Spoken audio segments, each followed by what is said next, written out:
اعوذ باللہ من الشیطان الرجیم، بسم اللہ الرحمن الرحیم۔ ایک دفعہ مدینہ طیبہ میں قحط سالی کی سی فضا ہو گئی۔ خوراک کی انتہائی شدید قلت ہو گئی تھی۔ مدینے والوں کو انتظار تھا کہ شام سے تاجر مدینے میں آئیں گے تو ان سے غذائی اجناس خریدیں گے۔ اتفاق سے جمعے کا دن تھا اور رسول خدا صلی اللہ علیہ وآلہ وسلم خطبہ جمعہ دینے میں مصروف تھے۔ ایک تاجر مدینہ شہر میں آیا۔ اس کے نمائندے نے طبل بجائے لوگ آٹا گندم لینے کے لیے کاروان سرائے کی طرف دوڑ پڑے۔ رسول خدا صلی اللہ علیہ وآلہ وسلم کے سامنے 8 یا زیادہ سے زیادہ 40 مسلمان باقی رہ گئے تھے۔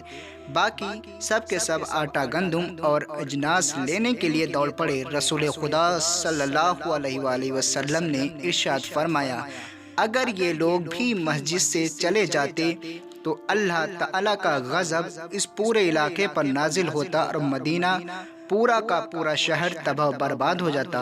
ایک اور روایت میں ہے کہ رسول خدا صلی اللہ علیہ وآلہ وسلم نے فرمایا کہ اگر یہ لوگ بھی مسجد میں باقی نہ رہتے تو آسمان سے پتھروں کی بارش ہوتی۔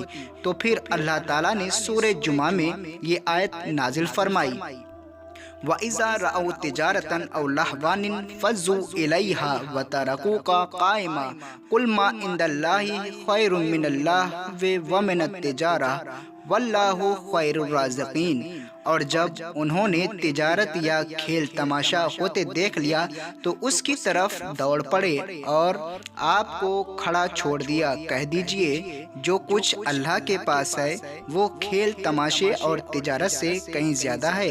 واللہ خیر الرازقین، اور اللہ بہترین رزق دینے والا ہے۔ جیسے کہ سورہ جمعہ میں دوسری آیت میں خدا نے کہا، یا ایھا الذین آمنوا اذا نودی للصلاۃ من یوم الجمعہ، اے ایمان لانے والو جب تم کو جمعہ کے دن ندا دی جائے نماز کے لیے تو مسجد کی طرف دوڑ پڑو۔